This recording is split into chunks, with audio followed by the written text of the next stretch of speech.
From Transport Topics in Washington, D.C., this is RoadSigns. Here is your host, Seth Clevenger. Thank you for listening to RoadSigns, the podcast series from Transport Topics that explores the trends and technologies that are shaping the future of trucking. With 2020 finally in the rearview mirror, we're going to kick off the new year with a special series examining the road ahead for transportation technology in 2021. In this first episode, we'll begin by discussing a trend toward the convergence of in-cab technologies. The number of devices and systems installed in commercial trucks has continued to expand in recent years. Federally mandated electronic logging devices are now required in over-the-road trucking operations. We've also seen the proliferation of onboard systems that track the location and status of trucking equipment and monitor how drivers are performing to help improve safety, boost efficiency, and comply with regulations. But the adoption of these disparate systems has also created an increasing amount of redundancy and complexity. Now, some technology suppliers see an opportunity to streamline fleet management by integrating these various technologies, and much of that is happening through mergers and acquisitions in the trucking technology sector. But how can this movement toward technology convergence streamline fleet management, and how will consolidation alter trucking's technology landscape in the years ahead? To help us answer those questions, we're going to hear from a guest who has been right at the center of these trends. With that, I'm excited to welcome Ray Greer back to the podcast. Ray is the CEO of Omnitracs, which pioneered the use of telematics in trucking and now offers a range of mobile communications and fleet management technologies. Thanks for joining us, Ray. Yeah, thanks for having me. So as we move into the new year, I'd like to take some time to discuss some of the key technology trends that we can expect to see in 2021. But first, let's start by looking back at a major news development for the trucking technology sector that happened last year. So this past fall, Omnitracs acquired SmartDrive, a major supplier of video-based safety technology for trucking fleets. So Ray, when you look back on that acquisition, why did you decide to bring these two companies together, and what opportunities did you see? And also give us an update on the status of that integration so far. Yeah, the primary interest for me in acquiring SmartDrive is the recognition that behavioral event processing is in its early infancy of adoption in the industry. It's becoming a standard for how to drive safe practices in the industry, specifically the intention of reducing the frequency of accidents as well as the severity of accidents. And we see this technology as, the next major stair step in innovation, to really drive those kind of improvements. And SmartDrive as a standalone business in this sector made it a natural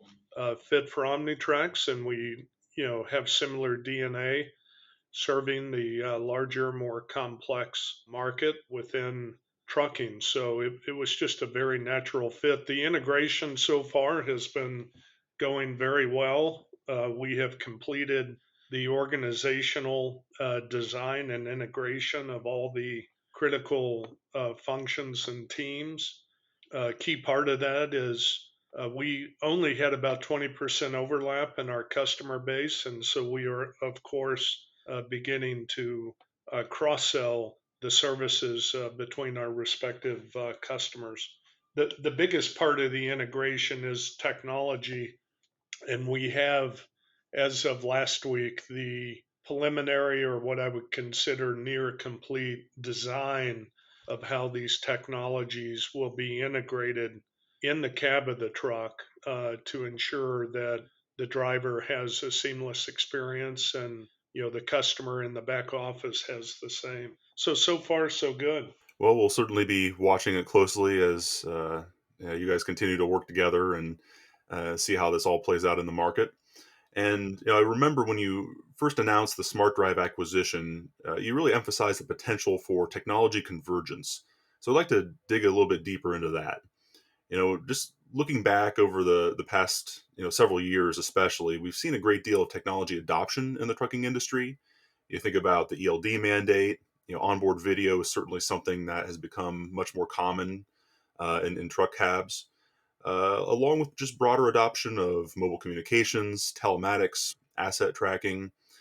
But you think about all those systems on the vehicle now, and in the cab. There's certainly some redundancy. There's complexity. So, Ray, I want to get your thoughts on how you think the industry can address that challenge. What will it take to really streamline all of these disparate systems and technologies you find in a modern truck cab? Yeah, Seth, great question. And I would tell you there's really three dimensions to the idea of convergence of technology. And one, the obvious one is in the cab.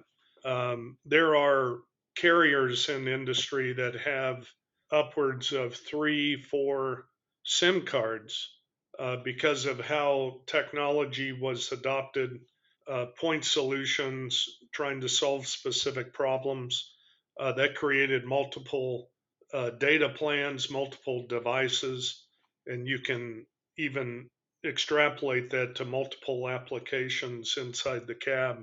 So, the first real critical aspect of this is converging the core devices, the data plans, the applications to create a unified experience in the cab. And in the process of doing that, you begin to lower the total cost of ownership for the market. But there's two other very critical aspects of convergence that have to follow in cab convergence, and that is on host systems. These carriers today are accessing multiple host systems because of those disparate systems in the cab. They've got different logins. That implies there's no single source of truth in the data. Certainly, large enterprise organizations can implement data warehouses to try and consolidate all this data flowing from disparate systems, but you need convergence at a host level to ensure a unified experience. The third dimension to this, which is probably as critical as all of them, is the data AI cloud convergence, where you are now bringing this information in. Video is a form of data, telematics is a form of data, workflow applications is another aspect of data, that you're bringing that together in a converged data AI cloud to enable the right kind of visibility and insights to the business. But equally important, you can begin to mine that to better understand the environment, better understand the conditions, to improve the coaching of the driver, maybe even the management of the asset, the freight and the delivery. And so convergence has three dimensions to it, and we're focused on all three. Well, thank you, Ray. And let's talk a little bit more about the specific role of onboard video in this, broadening, growing ecosystem in trucking. So this category, this onboard safety, onboard cameras category, has really taken off in recent years. And you talk to the fleets and you hear several factors that are driving that. On one hand, there's this desire to continuously improve safety through driver coaching, and there's also a desire to capture some level of liability protection, given some of the nuclear verdicts we're seeing in recent years, especially. So, Ray, just how much more growth do you see for video in trucking, and what are the factors that you see driving adoption? Yeah, video adoption and what I'm calling behavioral event processing, that's what Gartner has tagged this technology space, is in the early stages of adoption. I think globally maybe only 2% adoption, a little bit higher in the US, but even at very early stages. And what's interesting to me in looking at this, if you go back 30 years and look at uh, AOBRD devices, they were adopted by the very large fleets. A, they could afford them. B, they got the level of productivity improvements that justified the investment. And then along came ELD, and everybody at that point was required to adopt it. And now these smaller fleets are seeing the benefits of adopting ELD technology. And I think video is following the similar adoption curve. However, it does have a more accelerated adoption curve because of the points you mentioned around liability and nuclear verdicts. But as the larger fleets adopt this technology, the others follow. And what I would tell you is, from a from what the underlining reasons for this are, is that the ability to adjudicate a driver, most often it is not the fault of the driver. Some of these nuclear verdicts are based on hearsay. Video doesn't lie. And I think it protects the interest of the driver. And certainly the driver early on viewed this as big brothers watching you, and not too dissimilar than AOBRD or ELD devices. And now they see it's a tool that helps clear their name, clear their history as not being at fault for what transpired. But what I would tell you equally important is using this technology to coach, mentor, and develop drivers. There's even some regulatory review underway for lowering the age of drivers to help facilitate the driver shortage. Well, technology like this is critical. It's like Michael Jordan saying you need 10,000 free throws to master the art of the free throw. How many miles do you need to drive to truly master the profession of a driver? And I think video-based safety enables you to accelerate the knowledge, the understanding, and the performance of that driver at a much quicker pace than they would ever get, on their own, because you can capture events that might not have resulted in a accident or even a severe accident. And you can use that to review, to coach, to help them understand the conditions that were present that created uh, that issue for them. And so, from my point of view, that's really what's driving this. It is an insurance critical aspect, but it's also this ability to bring drivers into market. And I believe quite strongly a driver that has had the opportunity to drive with video-based safety will become a higher value driver to carriers than one that has not had the benefit of that technology. Yeah, well, we've certainly seen the trucking industry, really pull out all the stops to try to build up his workforce and recruit that next generation of drivers. And yeah, I mean, anything that the industry can do to further their development into safe, effective drivers will be paramount in the years ahead. From time to time, an issue commands so much of the industry's attention that it requires a deeper dive, a resource readers can turn to, a Transport Topics special report. This month, we're turning our attention to another big issue, electrification and the key factors that will drive this industry trend. In every case, we're working to provide our readers with information, analysis, and clarity on key issues confronting fleets. One comprehensive resource packed with insights that can give you the edge. Transport Topics invites you to learn more about our special reports. To reserve your copy of the latest special report, visit ttn.ws/electrification.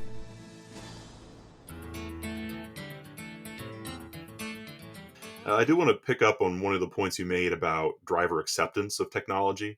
Whether it's an ELD or an onboard camera, driver buy-in is really important for trucking fleets. Of course, they are working so hard to recruit and retain drivers.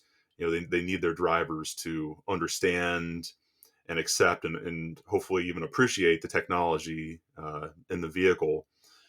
So what have you seen, Ray, in terms of driver acceptance of in-cab technology? How has that changed in recent years? Yeah, I'd go back to 2005. I had a fleet I was running of over 5,000 owner operators, independent contractors. Everything was on paper logs. And I was told, Ray, there's no way you're going to get these guys to use AOBRDs. And we went into our terminals, we selected drivers that were influencers in those terminals and asked them to install the technology and use it, and to think about how it can be used to help improve their quality of life, and also to make them safer so they can return home to their families. And we had maybe 50 drivers take us up on that. They installed it. They began, independent contractors are the backbone of this industry in many ways, and they begin to understand how the technology facilitated uh, fuel performance. And these independent contractors were realizing several basis points improvement on miles per gallon, which meant they were, effectively slowing down and driving at, proper speeds. And then it began to automate their logs where they no longer had to worry about it. We went through that process and learned that drivers are more than open to the use of technology so long as it benefits and helps them in their job and their life. And I had independent contractors reporting dramatic improvement in their earnings, but equally important, their health was improving. They were less stressed, less anxious, and they just had an overall benefit. And we got 5,000 independent contractors to adopt this technology. And so I think once they adopt it and they understand how it helps them, they don't want to live without it. And that's the critical nature of this. Now, certainly when you get into video based adoption and you think about video technology and cameras that can be all around you, I think we would all agree if we were sitting in our office and we had a video recording our every move, it would make us greatly uncomfortable.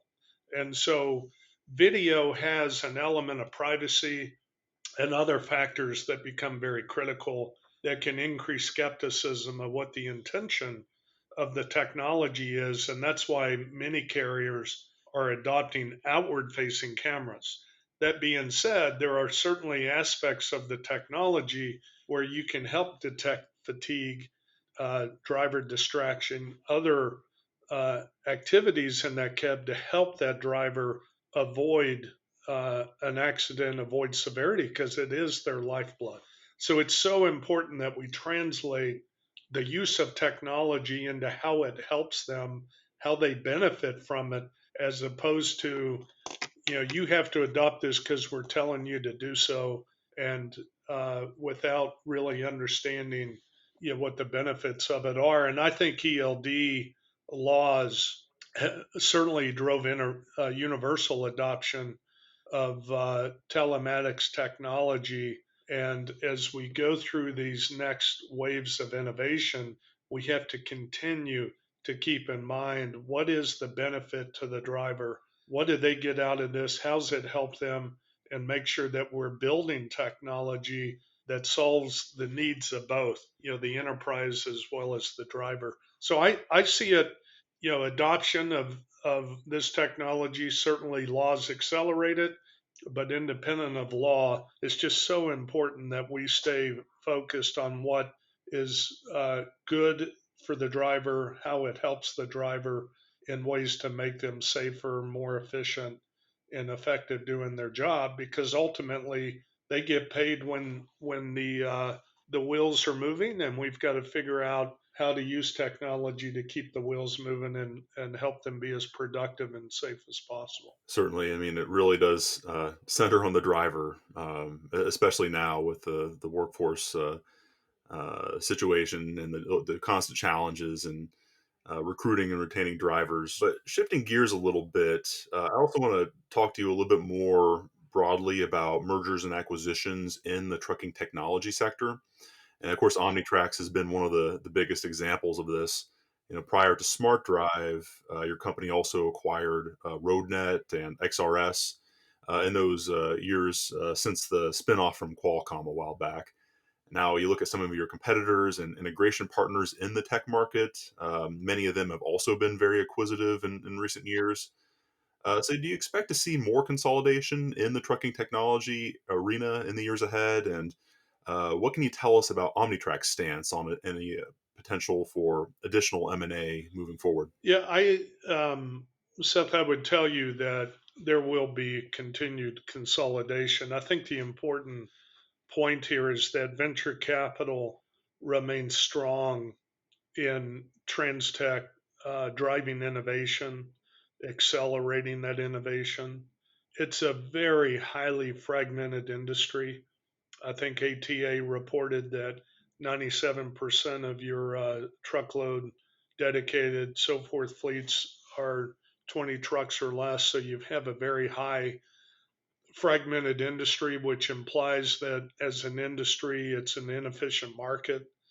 Uh, but, because of that fragmentation, I think it makes it very difficult to scale new technologies unless you have been in this space for a long time. Certainly, Omnitracs has a platform. We have scaled. We have relevance in the industry, and so as venture capital and startups and some of these new innovations emerge and begin to show signs of adoption, it'll be difficult for them to scale it at the levels that companies like Omnitracs are at. But it certainly implies that their exits increasingly will be through M&A and companies like Omnitracs or others acquiring these smaller innovative companies to expand our own footprint, both in terms of feature, function, or geography. So I think innovation is going to continue. Uh, you're going to see a lot of capital dollars flow into the space to fund this innovation, and you'll continue to see those companies transitioning through strategic acquisitions that are acquiring them to round out their capabilities, not unlike other software startups like Salesforce, others, where you've seen these young innovative companies build out and then become part of a larger enterprise. For Omnitracs, yeah, we have acquired an automated workflow company. They were actually pre-revenue. An example of a venture capital backed company that was innovating. We acquired Vistrax, similar environment, but they were revenue producing, and most recently SmartDrive. We're very focused on the completion of the convergence of these technologies and the integration of the organizations into the business. So we're in the short term taking a temporary pause. I think we bit off a lot. We certainly have the capacity to absorb it, and what's critical is that we execute on the strategic plan that drove these acquisitions before we begin reconsidering additional M&A. It's our strong view that our platform at Omnitracs that we've been building will enable the ability to accelerate and integrate M&A over time, because you can effectively begin to leverage the platform to drive that integration and streamline, simplify, the technology integration that follows. And so we're on a pause. I don't know if it's 12 months, 18 months, 24 months, but we've got a lot of growth ahead of us, just independent of any M&A activity.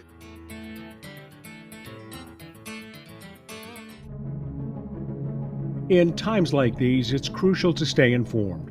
Transport Topics is offering all the information you need to make business decisions in these unprecedented times. And in the wake of the many event cancellations and group gatherings, TT ensures a virtual way to consume business content and conversation. To join the conversation and stay ahead of the news, follow Transport Topics on all social outlets or by visiting ttn.ws/stay informed.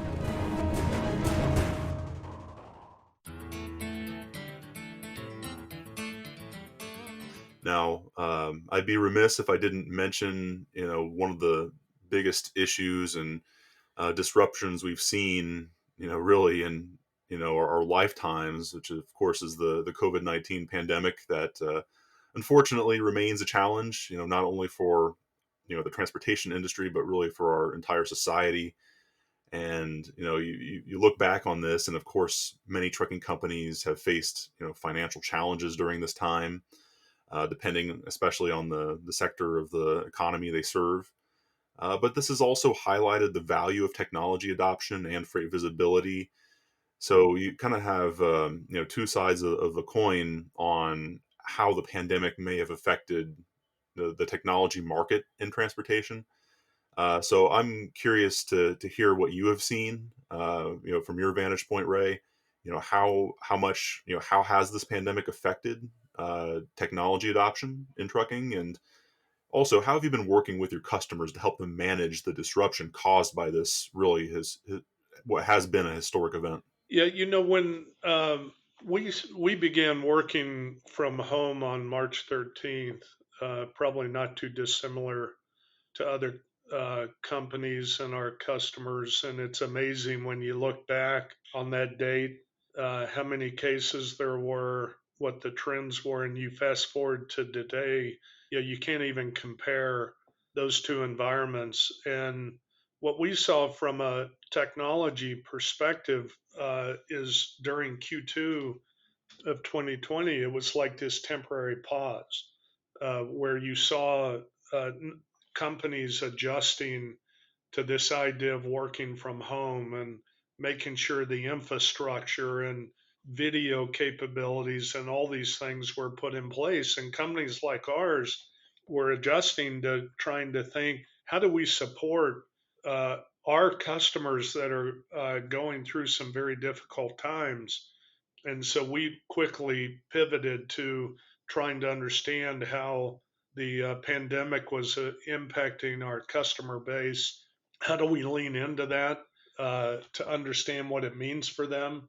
And Seth, one of the dynamics here, I think you would agree that in 19, maybe most of 18, the industry added a lot of capacity. And in the second half of 19, through the first quarter of 2020, there was kind of this right sizing going on of capacity. When oversupply happens, rates drop, and that starts pulling capacity out, rates start climbing. Well, COVID hits, and it exacerbated this challenge for certain aspects of the industry. Certainly, the last mile space accelerated, the consumer product goods space into the retail channels, grocery stores, accelerated, and then you had the oil and gas and automotive and food service companies, slow down. So from where we sit, what we saw was Q2 was a pause, everybody trying to adjust to the new world order, but the overarching technology agenda did not change. It might have been temporarily paused. And then as we came into Q3, calendar year Q3, we began to see things pick up back to normal speed of engagement, conversation, next generation thinking and strategy. And certainly we began pivoting to doing a lot of webinars and other things to help customers understand, the things that others were doing, thinking, and where technology was headed. So it's been a big adjustment for all of us. I I would tell you there is a feeling that when I look at today's activity, we track real time units on air, miles traveled, stops. We've got a fairly, I think, relative data set that is a proxy for the industry, and it is returning to that kind of March timeframe of activity or pre-COVID as restaurants started to open back up, manufacturing plants and automotive opened back up. And so there certainly is this feeling that maybe everything overcorrected too much, too fast while we understood it. And then these things started coming back online. And so where we sit today, aside from not being able to get face to face with customers as frequently as we would like, we're seeing on air units, activity levels, back to kind of pre COVID levels. It's just, it wouldn't look the same. Whereas, you've got higher e commerce activity, retail, grocery store delivery activity, you have lower uh, levels of food service activity, but even their stop levels are increasing. So I've always wanted to write a book of my career of working in the Fortune 500 and in the private equity space, venture capital, working at Berkshire Hathaway. And I have to say, this is probably a once in a lifetime experience from a career perspective. And I feel like it deserves its own chapter. Yeah, I certainly would say so, and it's been one of those landmark moments in history, and I'm sure that many years from now, folks in the transportation industry are going to look back on this, and in part because of how important I think society in general realized transportation is. Transportation is always important and is always essential, but I think that we all across society felt that during this time, and we'll stay tuned to see your book if you ever have time to write it. Imagine you're probably too busy these days, but before I let you go, Ray, I'm wondering if there are any other industry trends you're watching as we move into 2021. Any final thoughts on what we can expect to see in the year ahead? Well, you know, we have been talking about an industry, the Internet of Things, connected devices, the way that whether it's Wi-Fi networks, Bluetooth connections, cellular, satellite, and I think uh, what's going to be real interesting here as a result of the pandemic is that you're going to begin to see just how this technology uh, works in an environment like vaccines, where custodial control is so vital. And I was watching a segment by FedEx, a key partner of ours. We've been working with them for a number of years on some of these technologies, and I'm just so proud. FedEx is one of my that's where I began my career, and so it's been exciting to be on the technology side of the industry, working with them and seeing how they've leveraged uh, this idea of connected devices, telematics, to create a custodial control, of these vaccines where you literally can real time track a box, a shipment, and its custodial control as it moves through their network. So to me, the big thing that we'll be reading about in 2021 is just how this technology has brought the connectivity together to be capable of managing this uh, just vast, massive supply chain effort to get vaccines in market globally. And I think you're going to see the benefit of this innovation that's been transpiring over the last several years truly come into use in a way that every consumer, every business leader can truly begin to understand it. And I think it pulls forward the adoption, similar to how it pulled forward the adoption of e-commerce. I think everybody's saying, well, the adoption rate of e-commerce we're seeing today, what we originally thought we'd see 3 years from now. I think what you're going to see is this IoT adoption and custodial control, where you have sensors on packages connected to telematics devices on vehicle to truly create that control, will become front and center, and people will begin to truly see it in motion and at work and understand how it can impact their business in ways they've never thought of.